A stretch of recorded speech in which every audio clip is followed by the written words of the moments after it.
आज pastor Joseph Prince के साथ। हम जानते हैं कि हम अंधकार के समय में हैं, पर यशायाह 30 हमें बताता है, और ये एक बार फिर से मैं इस शास्त्रांश को छोड़ नहीं सकता हूं, क्योंकि परमेश्वर मुझसे यहीं से बातें कर रहे हैं कि हम पहले से ही इस समय में हैं।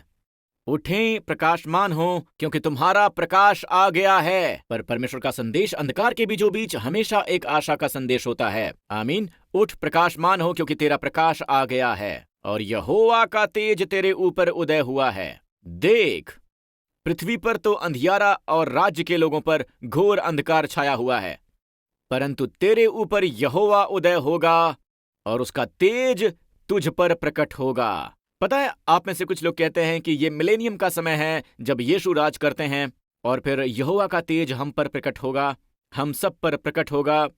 मेरे दोस्त, ये मिलेनियम नहीं है, क्योंकि मिलेनियम के दौरान कोई अंधकार नहीं होता है।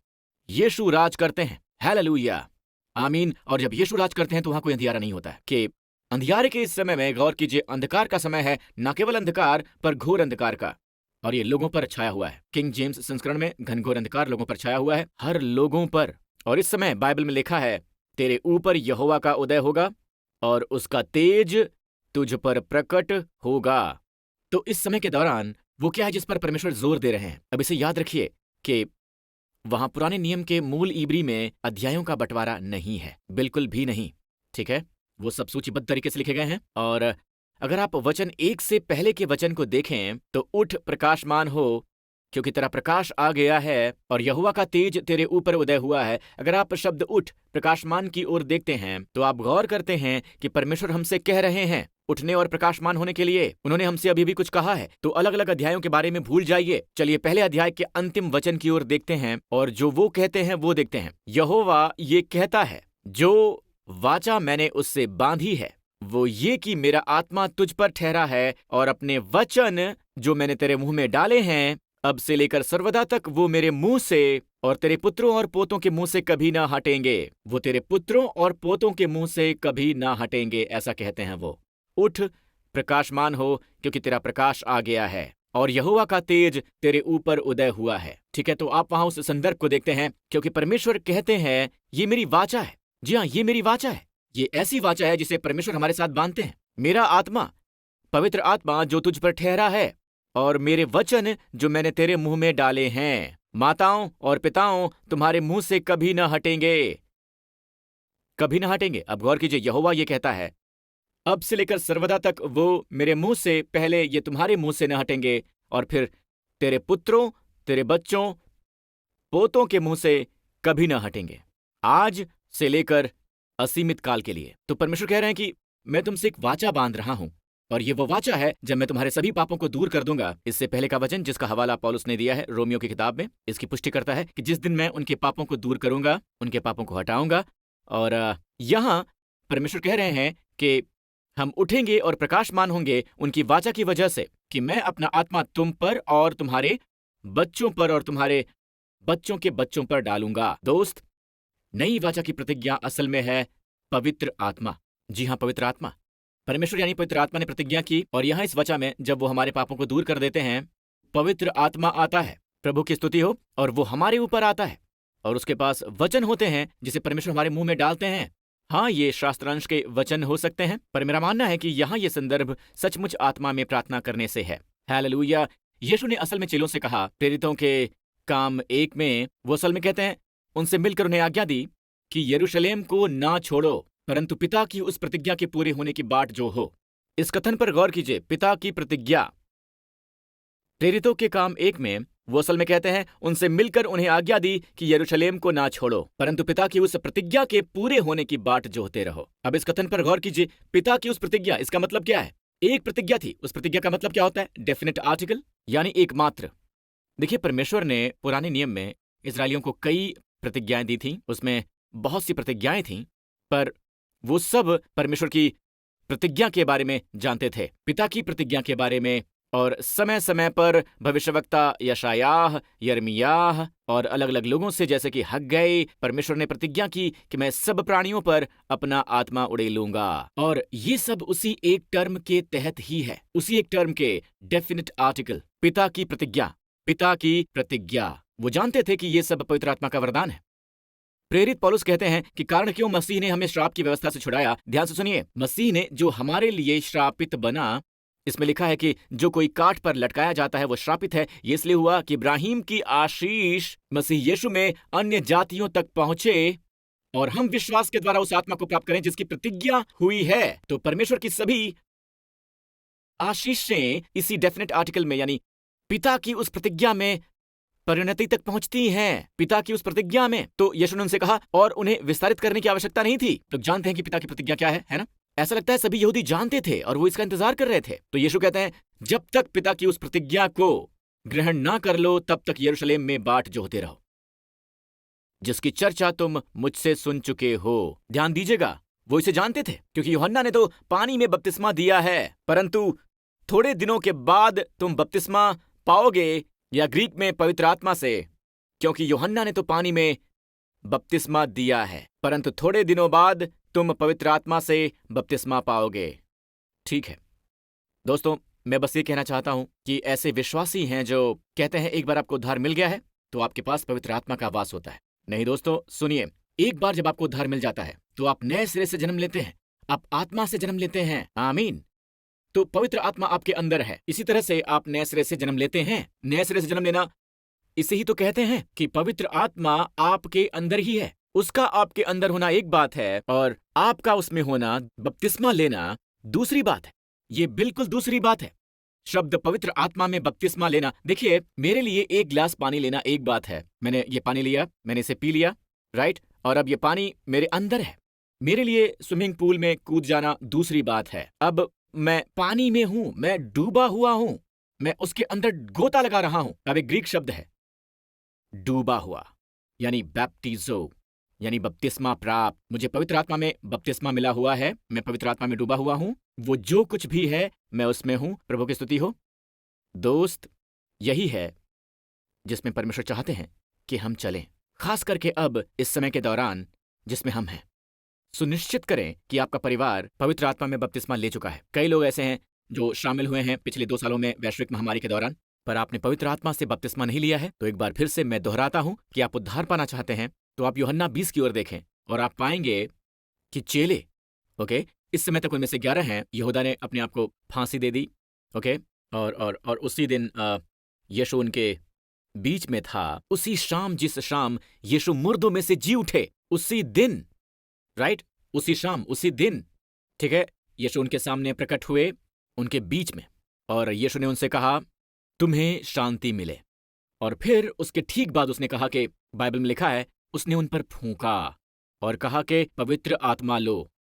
अब क्या आप विश्वास करते हैं कि तब तक शिष्यों ने पवित्र आत्मा को ग्रहण किया था? बेशक। यीशु बस ये कैसे कह सकते हैं पवित्र आत्मा लो, और ये एक सांकेतिक कथन है? नहीं, सचमुच उसने उन पर फूंका। उसने उन पर फूंका और कहा कि पवित्र आत्मा लो, जाओ पवित्र आत्मा लो। यही वो समय है। मेरा मानना है कि शिष्य नए सिरे से जन्मे, उन्हें उद्धार मिला। अब पहला प्रोटोटाइप क्या था? देखिए, किसी भी बात का पहला हमारे लिए कुछ सीखने के लिए होता है। जैसे बाइबल में पहले जिक्र का नियम होता है।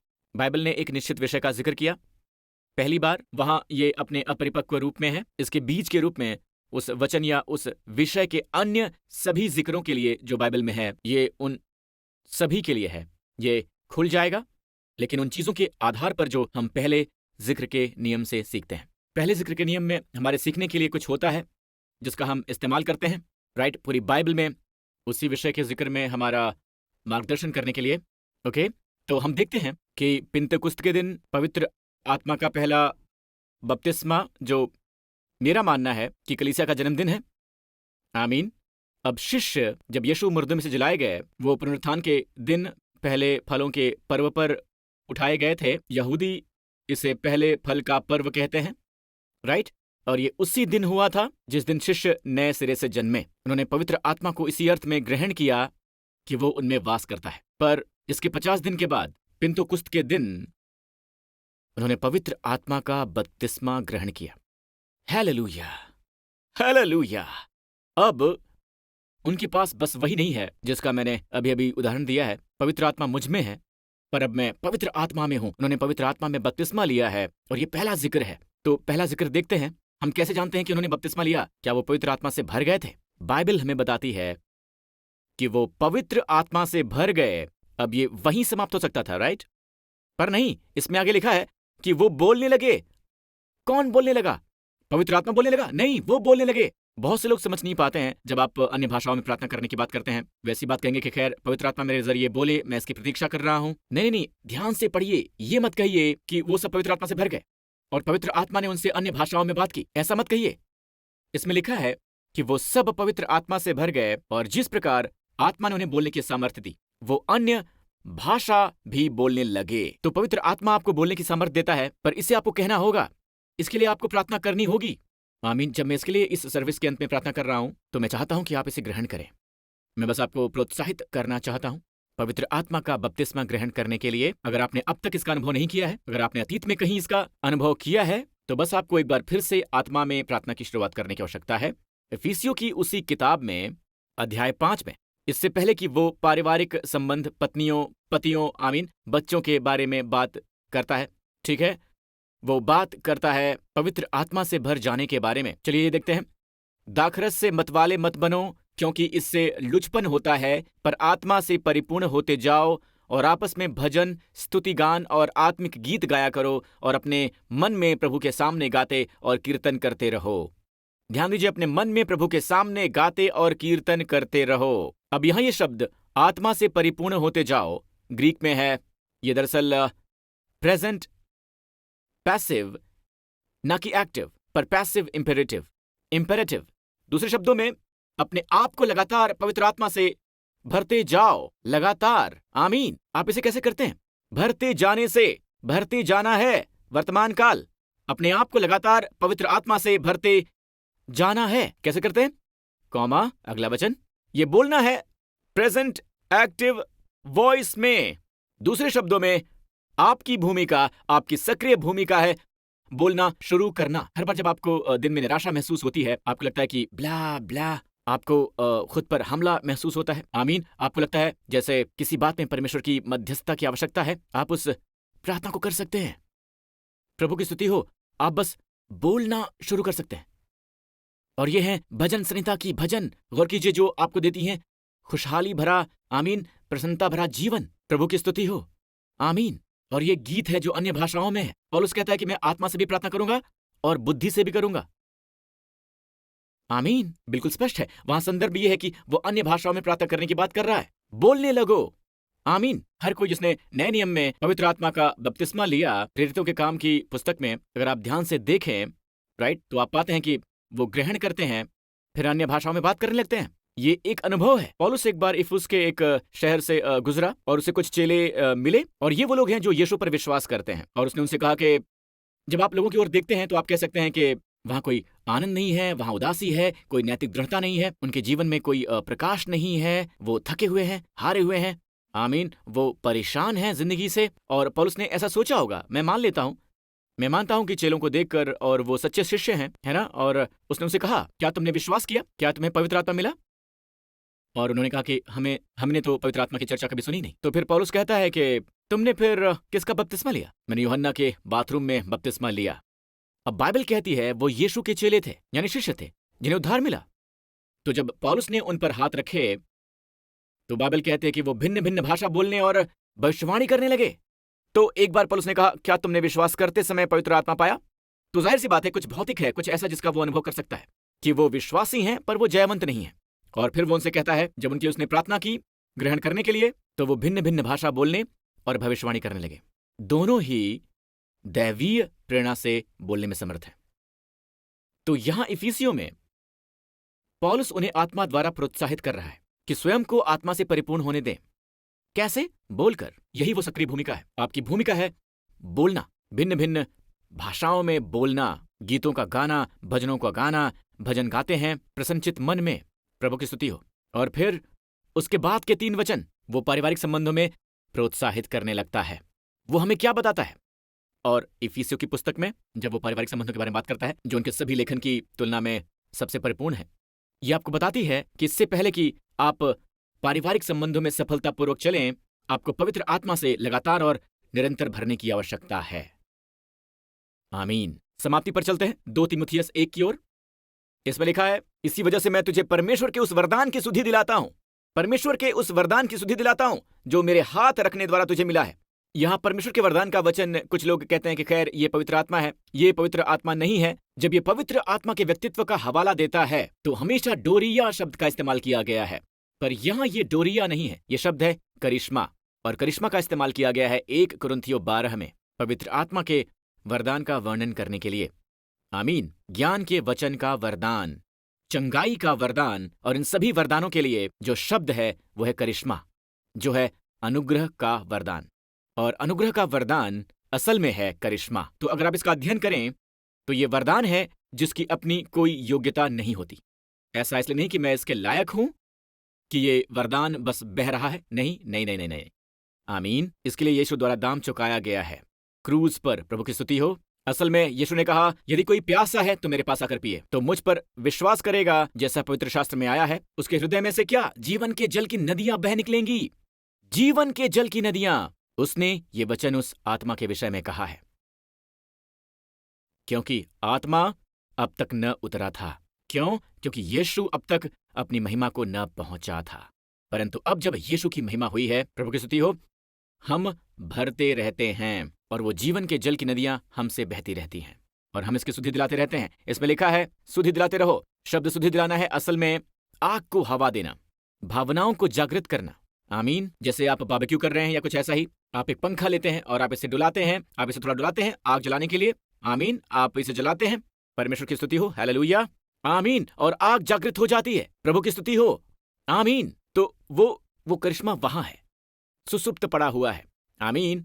हो सकता है वो बस अभी जल रहा हो। आग को हवा देते रहिए। पौलुस कहता है आप बस आग को हवा देते रहिए, इस पवित्र आत्मा को, इस वरदान को, और वहां केवल एक ही वरदान है जिसके लिए वो पहल शुरू कर सकते हैं। दूसरे वरदान, बुद्धिमत्ता के वचन के वरदान, आमीन, चमत्कार करने का वरदान, सिवाय इस एक वरदान के इन सबको हवा नहीं दी जा सकती है, बिल्कुल भी नहीं। आप परमेश्वर के वरदान को जागृत करते हैं और फिर आप इन सब नदियों को जागृत करेंगे, क्योंकि परमेश्वर ने हमें भय की नहीं बल्कि सामर्थ्य और प्रेम के संयम की आत्मा दी है। प्रेम और संयम आत्मा की। तो गौर कीजिए कि जिस तरीके से हम जागृत करते हैं, सामर्थ्य, प्रेम और संयम की आत्मा परमेश्वर के वरदान को जागृत करने से मिलती है। और एकमात्र वरदान जिसे आप अपनी इच्छा से चला सकते हैं वो है भिन्न भिन्न भाषा का वरदान। आमीन। जिसे हम तब ग्रहण करते हैं जब हम पवित्र आत्मा में बपतिस्मा करते हैं, और ये वरदान अन्य सभी वरदानों को रोशन कर देता है। अब यहाँ मनोरा की इस तस्वीर की ओर जरा देखिए। ये 9 डालियों वाली एक मनोरा है, और क्या आपको पता है कि बाइबल में इसका जिक्र कितनी बार किया गया है? 9। आत्मा के कितने फलों का जिक्र किया गया है? 9। ओके, तो यहूदी लोग इसे कहते हैं हनुक्का कैंडल, हनुक्का मनोरा। पर क्या आपने गौर किया है, अगर आप उनसे पूछें, ठीक है, तो वो आपको बताएंगे कि वो मध्य बीच वाले का, बीच वाले का इस्तेमाल करते हैं, बीच वाले का, और ये कहलाता है सर्वेंट लैम्प। वो उसे लेते हैं और उसी से वो बाकियों को जलाते हैं। मेरा मानना है ये भिन्न भिन्न भाषाओं में प्रार्थना करने की बात करता है, और इस तरह से आप अपने जीवन में पवित्र आत्मा के सभी वरदानों को चमका देते हैं। आमीन।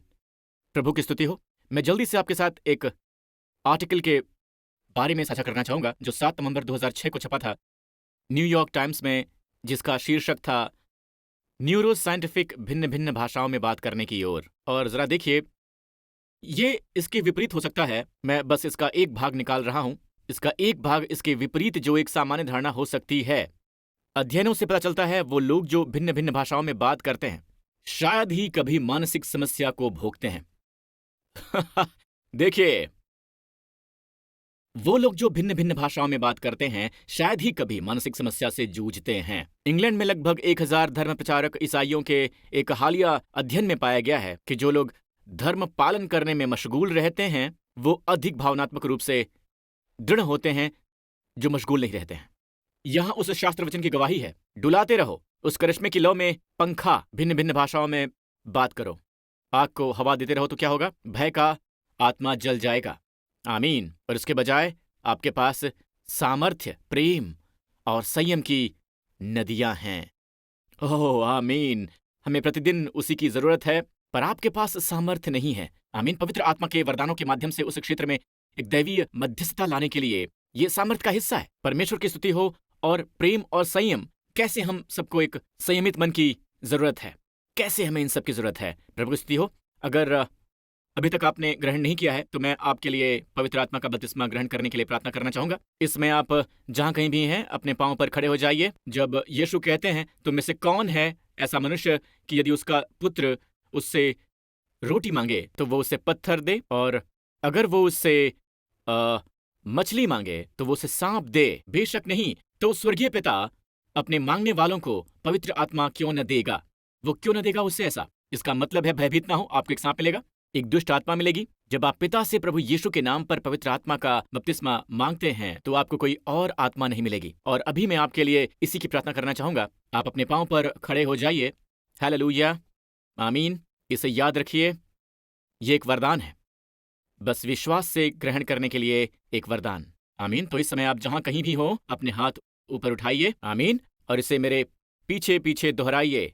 प्रभु यीशु मसीह, मैं आपकी उस प्रतिज्ञा के लिए धन्यवाद करता हूं कि आप पवित्र आत्मा और सामर्थ्य से मेरा बपतिस्मा करेंगे। तो इसी समय प्रभु यीशु के नाम पर, हे पिता परमेश्वर, मेरे प्रभु यीशु मसीह के नाम में बहने के लिए पवित्र आत्मा से मेरा बपतिस्मा कीजिए। प्रभु यीशु मसीह के नाम पर, आमीन। इसी समय पवित्र आत्मा से भर दीजिए प्रभु यीशु मसीह के नाम पर। अब दोस्त, ये आप पर है।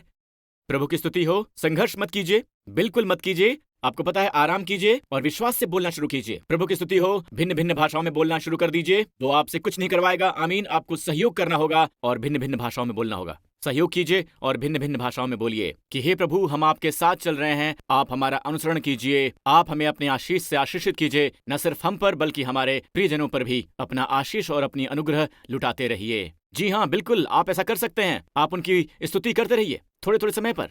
आमीन। और ये सब आपकी इच्छा पर है। ओके, ये आप पर थोपा नहीं गया है, ये आपकी इच्छा पर है। आप इसे शुरू कर सकते हैं और फिर आप इसे बंद कर सकते हैं। हे प्रभु, आप हमें आशीष दीजिए, अपने अनुग्रह की आशीष हमें देते रहिए। रुक जाइए। हे प्रभु, आप ही मेरी धार्मिकता है। जब आप इस तरह से प्रार्थना करते रहते हैं तो प्रेम और संयमित मन की वो नदियां आपसे होकर ही बहती हैं। साथ ही आप परमेश्वर के लिए मध्यस्थता करेंगे उन बातों के लिए जिनके बारे में आप जानते भी नहीं हैं। आमीन। पर पवित्र आत्मा को पता है और ये वास्तव में जानता है कि क्या जरूरत है। उसे सटीक पता होता है कि आपूर्ति कैसे करनी है। प्रभु की स्तुति हो। अगर आपने कभी भी यीशु को अपना व्यक्तिगत उद्धारकर्ता और प्रभु नहीं बनाया है तो इसी समय मेरे साथ ये प्रार्थना कीजिए। कहिए, हे स्वर्गीय पिता, मैं आपका धन्यवाद करता हूं कि मसीह मेरे पापों की खातिर मरा और आपने उसे मुर्दों में से जिला दिया।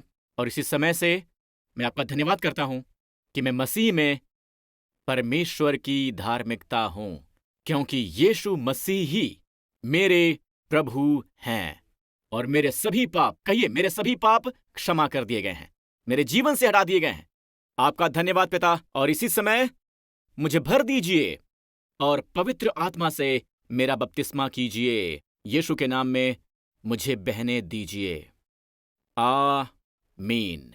आपको और साथ ही साथ पवित्र आत्मा को ग्रहण करता हूं प्रभु यीशु मसीह के नाम पर। आमीन, आमीन। भिन्न भिन्न भाषाओं में आप बात कर सकते हैं। इसे करना शुरू कीजिए। जितना आप इसे करते हैं, ये एक तरह की धारा है। पहले पानी की बूंद की तरह है और फिर बन जाती है एक धारा की तरह और फिर एक वेगवान नदी की तरह। जैसा यीशु कहते हैं, आपके हृदय में से जीवन के जल की नदियां बह निकलेंगी। अपने पांव पर खड़े हो जाइए चर्च। प्रभु की स्तुति हो। इस आने वाले सप्ताह काश हमारे प्रभु यीशु मसीह का अनुग्रह और परमेश्वर का प्रेम और पवित्र आत्मा का बंधुत्व आप सबके साथ में रहे, प्रभु यीशु मसीह के नाम पर। और सभी लोगों ने कहा आमीन।